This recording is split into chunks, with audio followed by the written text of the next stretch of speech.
Muscular dystrophy एक ऐसी बीमारी है जो मांसपेशी को मसल्स को वीक करती है, कमज़ोर करती है। और ये क्योंकि प्रोग्रेस डिजीज़ है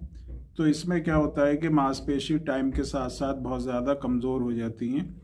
और इसकी वजह से जो एक और चीज़ होती है वो है सीपी के लेवल का ब्लड के अंदर बढ़ जाना।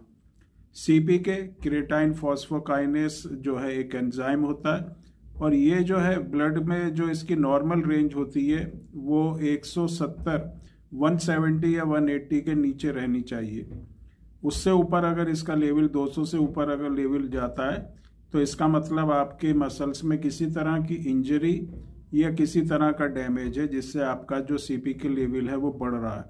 और मस्कुलर डिस्ट्रॉफी में यही होता है क्योंकि जो मसल्स होती हैं वो वीक होती हैं, डैमेज होने लगती हैं और उसकी वजह से जो ये एंजाइम होता है इसका लेवल बढ़ता है और ये ब्लड में जाके मिक्स होता है जिससे ब्लड के अंदर इसका लेवल बढ़ जाता है। अब इसको हम किस तरह से कम करें और इसको नॉर्मल कंडीशन में लेके आएँ ये बहुत ही ज़रूरी है, क्योंकि जितना ज़्यादा मस्कुलर डिस्ट्रॉफी में होता क्या है, जो डीएमडी के पेशेंट्स होते हैं ख़ास तौर से उसमें 250 से 300 गुना तक जो है ये सीपी के लेवल बढ़ जाता है और मांसपेशी बहुत ज़्यादा कमज़ोर हो जाती हैं। तो मस्कुलर डिस्ट्रॉफी जिनको है या किसी दूसरी वजह से भी अगर सीपी के लेवल जो है बढ़ा हुआ है तो उसको बहुत ही अच्छी तरह से, बहुत ही आसानी से होम्योपैथिक मेडिसिन से इसको नॉर्मल रेंज में ला सकते हैं और जो मांसपेशी है उसमें हम ताकत भी प्रोवाइड कर सकते हैं। तो उसके लिए जो होम्योपैथिक मेडिसिन होती हैं और जो मेडिसिन्स दी जाती हैं वो बहुत ही इफ़ेक्टिव हैं। आज इस वीडियो में हम एक आपको रिपोर्ट शेयर कर रहे हैं जो कि पेशेंट्स हैं हमारे, और ये एक बच्चा है जिसमें आप देखेंगे कि इसका अगर आप सीपी के लेवल देखेंगे तो काफ़ी बड़ा हुआ है। 13,500 के करीब इसका सीपी के लेवल है और मांसपेशी मसल्स जो हैं कमज़ोर हैं। और क्योंकि सीपी के लेवल जब ही बढ़ता है जब मांसपेशी या मसल्स के अंदर किसी तरह की डैमेज होती है, टूट फूट होती है, और ख़ास तौर से डीएमडी में जो लेवल होता है बहुत ज़्यादा बढ़ जाता है। तो इस बच्चे का आप देखेंगे कि जो सीपी के लेवल है वो 13,460 या इतना कुछ है और आप देखेंगे कि ये जो लेवल होता है ये काफ़ी बड़ा हुआ माना जाता है।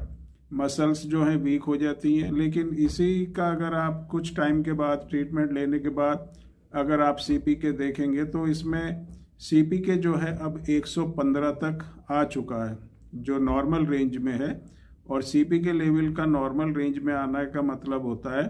कि जो मांसपेशी में जो डैमेज हुई है वो अब आगे नहीं हो रही है, वो डैमेज जो है रुक गई है। और दूसरी जो चीज़ इसके बाद होती है कि जो डैमेज हो चुकी है उसको रिकवरी किस तरह से करते हैं, तो उसका भी मेडिसिन से जो डैमेज मसल्स होती हैं उसको भी रिपेयर किया जाता है। तो ये एक रिपोर्ट शेयर की गई है उन लोगों को मोटिवेट करने के लिए जो ये मानते हैं कि सीपी के अगर बढ़ जाए तो वो फिर कम नहीं होता और मांसपेशी में जो कमज़ोरी हो जाती है वो फिर उसके अंदर ताकत नहीं आती, मसल्स में स्ट्रेंथ नहीं आती, मायूस हो जाते हैं और किसी तरह का इलाज करने से भी वो बचते हैं। तो इस रिपोर्ट को देख के आपको भी ये अंदाज़ा होगा कि जो सीपी के लेवल बहुत ज़्यादा बढ़ जाता है मस्कुलर डिस्ट्रॉफी में उसको हम नॉर्मल रेंज में ला सकते हैं और अपनी मांसपेशी को ठीक कर सकते हैं। उसकी आगे डैमेज जो है, उसकी आगे जो टूट फूट है उसको रोक सकते हैं और मस्कुलर डिस्ट्रॉफी को हम बहुत हद तक कंट्रोल कर सकते हैं और कंडीशन में इम्प्रूवमेंट कर सकते हैं। तो ये जो है इस तरह से आप अगर किसी को मस्कुलर डिस्ट्रॉफी की प्रॉब्लम है, चाहे वो डीएमडी है,